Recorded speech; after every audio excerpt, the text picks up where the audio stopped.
समझो रे मीणा वो बात समाज की चाले, बात समाज के चाले, मत रे वो ताले अब तो समझो रे मीणा वो बात समाज की, बात समाज के चाले।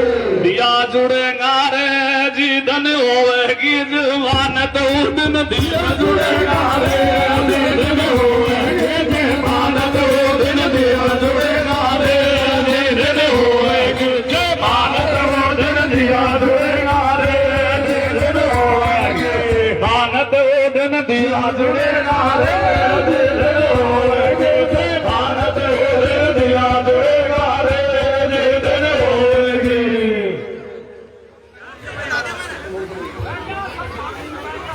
सभी शांति बनाए रखें, बैठ जाएं सब।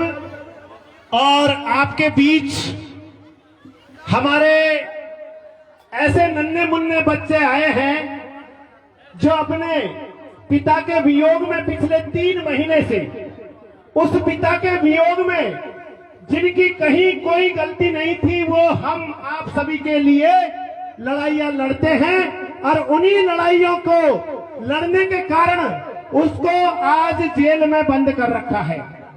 इन बेटों को स्कूल में होना चाहिए था, पढ़ाई करनी चाहिए थी, लेकिन आज इनके सामने ऐसी विडंबना है जो गांव-गांव, ढाणी-ढाणी, कस्बा-कस्बा में आप सभी से अपने बाप के लिए दुहाई भीख मांगने, रिहाई की भीख मांगने आए हैं।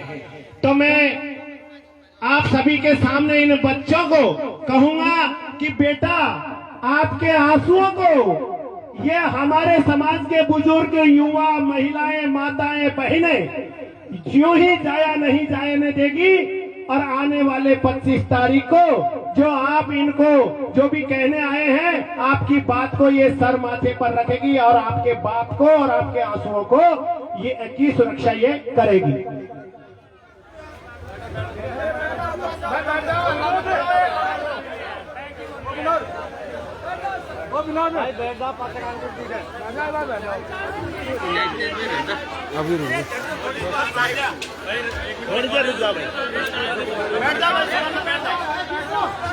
थोड़ा सा बैठ जाओ भाई, सभी से हाथ जोड़कर निवेदन है। बच्चे अपने बात रखेंगे तो थोड़ा सा हमें पूरी तरीके से एकाग्रता के साथ सुनना है। इनको, इन बच्चों के दुख को हमको ही बांटना है।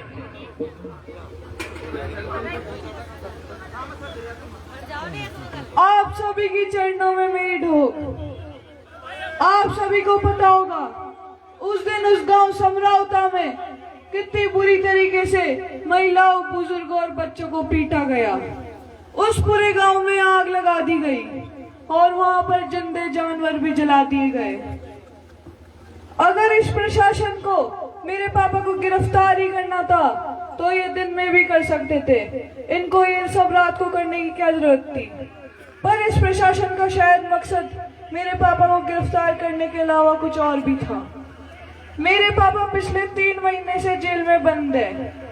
उन्होंने वो चाटा कोई बेवजह नहीं मारा था। उन्होंने वो इसलिए मारा था क्योंकि वो एसडीएम, एक आंगनबाड़ी महिला और उनके विकलांग पति को जबरदस्ती वोट दिलवा रहा था, जबकि वहां पर गांव वालों ने वोटों का बहिष्कार कर रखा था। इस केस में जितने बड़े अपराधी मेरे पापा हैं, उससे कहीं ज्यादा बड़े अपराधी वो एसडीएम है, जो चुनावी आयोग का उल्लंघन करके एक फर्जी वोटिंग करा रहा था। और वो उस एसडीएम पे अभी तक कुछ कार्यवाही भी नहीं हुई। मेरा प्रशासन और सरकार से एक अनुरोध है, हम हमारा काम शांतिपूर्ण तरीके से कर रहे हैं, हमें प्लीज डिस्टर्ब मत करो। हम और आप सभी से मेरा निवेदन है, आप सभी 25 तारीख को विधानसभा महागैराज में शांतिपूर्ण तरीके से पधारे और समरावता गांव को न्याय दिलाएं और मेरे पापा को रिहा कराएं।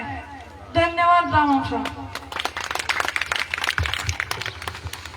बच्चों की मार्मिक अपील को हमको ध्यान में रखते हुए, क्योंकि बच्चों का ये मानना है, इनका बूढ़ा दादा जिसको श्वास की बीमारी है, वो भी लगातार अपने बाप के लिए और इन बच्चों की व्याकुलता के लिए, वो बुढ़ापे में 70-80 वर्ष का है, लेकिन वो भी गांव-गांव ढाणी-ढाणी जाकर आप सभी से उम्मीद कर रहा है, क्योंकि हम ये उम्मीद हमसे ही कर सकते हैं। हम इनका परिवार है और हमको अब ये तय करना है कि हमें इन बच्चों के आंसुओं को पोंछना है या इन्हें रोने देना है। बस ये आप सब पर उम्मीद लगाए बैठे हैं, क्योंकि शासन प्रशासन अपना काम कर